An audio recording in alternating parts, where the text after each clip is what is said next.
welcome Star Wars fans all across the galaxy. This is Uneducated Star Wars Talk, brought to you by the Uneducated Network. I'm your host, Chris Lambert, and thanks for making me a part of your day.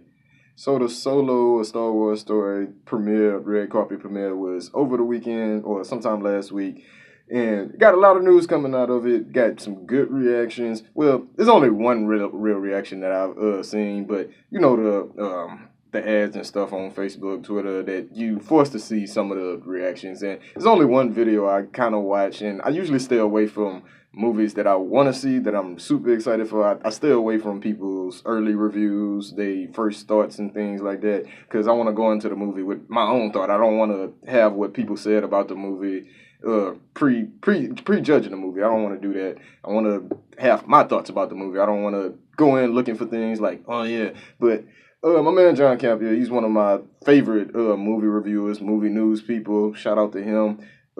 He's the only guy I really watched his reaction. He's also a huge Star Wars fan, so his take on it really means something to me. And he had a positive reaction. It's a good, fun, adventurous movie, is what he said. And I'm super excited for it because Jon can be pretty tough on movies, and I know he's not Star Wars biased because he will quickly call BS on something that's BS. He'll tell you things that he don't like, and he'll also tell you things that he do like and why he likes it and doesn't like it. But not here to talk about Jon Favreau. But a fun, adventurous movie, and that's kind of what I was expecting. At first, I'm not gonna lie, I thought it would be more like a western, had a western feel to it, but with Lando, Han, and Chewie, you know there's gonna be jokes, and most westerns I watch, they're more on a serious tone. But I would maybe it'll still have some western feel to it. I'll be looking for that because I do kind of like some westerns and stuff like that. So maybe it touches on some of that because some scenes in the trailer does seem like it has some westerns feel to it. But like I said, the movie so far from the premiere got some good reactions. Nobody's calling it like movie of the year or the greatest movie ever or anything like that. But they're saying it's a good, fun movie and that people are probably going to have a good time to it. So that leads to me with my first sort of topic, and that is my predictions for Solo. And this is not like story predictions or anything like that, but my box office predictions basically. What do I think is gonna do like the first weekend? I think it's gonna sit at around $210 million. Maybe even a little lower than that, because the Star Wars fan base really wasn't excited for this movie. Well, not really. Some of us wasn't really excited for this movie. Not a lot of people even wanted this movie made and everything. A lot of Star Wars fans and a lot of maybe the general public now even know about the deal with Lord and Miller and Ron Howard coming in and taking over the film, and even general public people probably hear us Star Wars fans complaining about that, and that might be a turn off to some people. Like, oh, the Star Wars fans not even excited about this movie. Why should I? So that might drive some people away. So I'm really sitting in that 190, 210. 210, I think, is the max opening weekend. I really hope it does better. I'm a Star Wars fan. I want it to be the greatest movie ever, every time a movie come out. So, but in reality, I really think it'll be that stint of the directors and everything going on behind that acting coach. And even though it doesn't bother me because from what I hear, actors need acting coaches all the time. So, but I think all that might play a part into it. So 190, 210 max, somewhere around that range. I think first weekend box office for Solo. That's my prediction. We'll see. I think the legs of the movie will probably have to have a lot to do with the public reactions, the reviews coming out about it, word of mouth, basically. That's what I think the legs will come in at. And if it's fun, if it's as fun as a movie as people are saying, as my man Jon Favreau is saying, maybe it does pretty well. It has our man Donald Glover. He's on fire right now. Like, he has to be like the hottest guy out right now. Like, every time I turn around, he's getting mentioned. Really love his show Atlanta too. If you haven't watched that, get on that. This crazy show. But it might be just him might pull in some people. Alden Ehrenreich, I heard his performance was pretty good in the movie. So I'm really excited. We got another week. Next week Solo comes out, and I am crazy excited after the premiere and hearing the positive things. And I think it could be. I think, like I said, depending on word of mouth and depending on how good the actual movie is, it could do pretty well and shock a couple people. But staying with the standalones, we got a little news about that Obi-Wan movie thing that might be happening. We all think it's happening. Sounds like it's happening. My man John Campia, the same video I was watching, and he said he talked to a couple people of within Lucasfilm.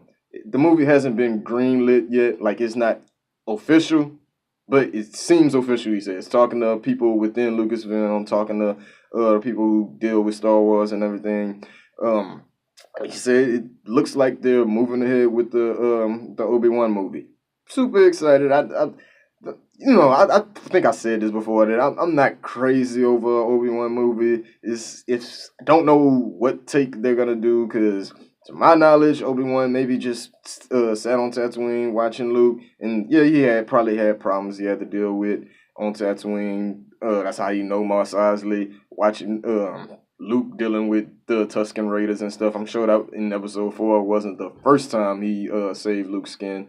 So seeing Obi-Wan maybe do all that, maybe a little interesting, maybe a little fun. We'll have to see. They don't know. I don't know. I don't know. They haven't talked really anything about it. But from what John Campbell was saying, is like basically everything's moving forward. Is that we just waiting on them to announce it, and that's Lucasfilm announcing it. And of course, they're not gonna announce it before Solo comes out. And I think it might be maybe reactionary to the good reactions to Solo. So maybe they felt a lot more comfortable telling another not origin story, but another prequel, if you will, because the Obi-Wan movie will be a prequel kind of, because we do have Obi-Wan's younger days, but it'll be a prequel to episode 4 and a sequel to episode 3. So maybe they feel a lot more comfortable within that time period, seeing those reactions to Solo, and I'm all for it. If you can make it good, I'll be there. So we don't know yet, and hopefully, because a lot of fans in the community want the Obi-Wan movie. I haven't really seen anybody kind of feel the way I feel about the maybe a boring story on Tatooine, and maybe I'm wrong. Maybe if you get a good enough director, Ewan McGregor is a great actor. Maybe if you get a good enough director, get those close isolation shots, him talking to Qui-Gon, figuring out those type of things, and just the whole Obi-Wan thing on Tatooine might be interesting. I never was truly super excited for it, but as a Star Wars fan, of course I'm going to see it. I love the prequels as well. Obi-Wan was a bright, shining star in the prequel trilogy, so it'll be good to see him get his movie and come back to the screen. Ewan McGregor, he's always been on board with it, so why not? Another news bit that got not released. Well, Jon Favreau was talking about his Star Wars series, and that's a live action series that will be launching on Disney's streaming service when that launches. I don't know the exact year when they was going to be launching that. Maybe after 2020 or something like that. Because Favreau is working on Lion King. I really want to see that because I grew up with the original Lion Kings, and Favreau, he talked a little bit about his series, and the biggest news is that it's going to be 7 years after the Battle of Yavin. That is great news to me because they're getting away from that pre-episode 4, that rebellion era. They're getting away from that, telling other stories. We already got the animated series that we know is going to be after episode 6. It's going to be some years after episode 6. It's entitled Resistance, so we know that it's around that time frame. So them stepping out of their comfort zone of the rebellion and getting, well, it'll still be the rebellion, but not pre-first Death Star. This will be after if you don't know, after the Battle of Yavin. The Battle of Yavin is the first Death Star battle, if you're a casual fan. And that's okay. But 7 years after the first Death Star battle, that's pretty interesting to me because they can tell a lot of stories. And they say it's a brand new cast of characters. That's kind of interesting to me because we could in that time frame see a little bit of Luke learning, see some more Han adventures, see some more Orlando, and just stuff like that. That fans really love and stuff like that. But maybe we get attached to the new characters and the story that Jon Favreau is telling, because he did a great job with Jungle Book, and he actually say the CGI is gonna be on par with that. And the Jungle Book CGI was damn good, because those animals, you could swear that the guy, the little boy, I can't think of his name right now, but you could swear that he was actually in the jungle talking to these animals. But like 80% of the movie is CGI. We'll have to see. And like I said about the new characters, what I really want out of this live action series, I want Inferno Squad to come back. I want to see a little bit more of Inferno Squad. We got Battlefront 2. That the campaign was damn good. I really like the campaign. Like I said before, like that campaign is up there with me because I have played it multiple times. It's not too many first person shooters that you want to go back to the campaign. It's just usually focused on multiplayer. But Battlefront 2, maybe I'm biased because it's Star Wars and it's a Star Wars story, so I wanted to dig deeper into everything. So maybe it's that, but I really liked the story in Battlefront 2 in that campaign, and I kind of fell in love with Inferno Squad. I loved the. Kind of sounds weird saying you love the Empire, but the Empire interests me. Their ranks and just how they do business and they galactic conquest, everything about that interests me. So I want to see more of Inferno Squad. Maybe they can have a run-in with these new characters.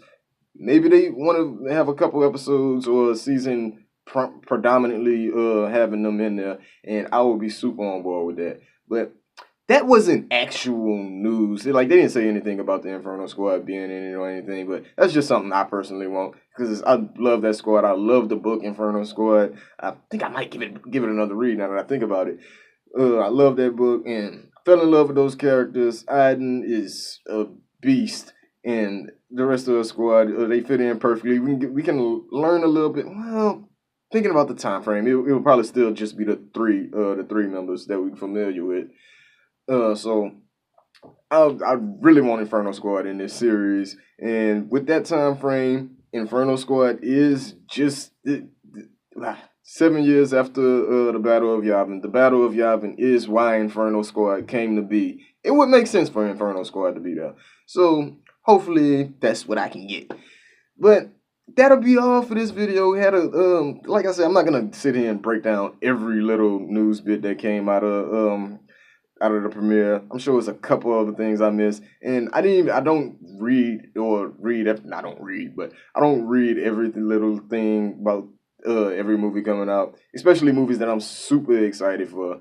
I want to go into the movie fresh, so I don't know a lot about Solo, and I didn't want to watch the red carpet premiere thing on YouTube, so I didn't. I just seen some of the photos, seen my man John Campia video, watched that, but that's all that really came. That was the three most important things I feel like came out of the premiere weekend. What did you find out? What did you find most important? Let me know in the comments. Don't forget to leave a subscribe, like the video if you like it, and I will see y'all next time. Bye-bye.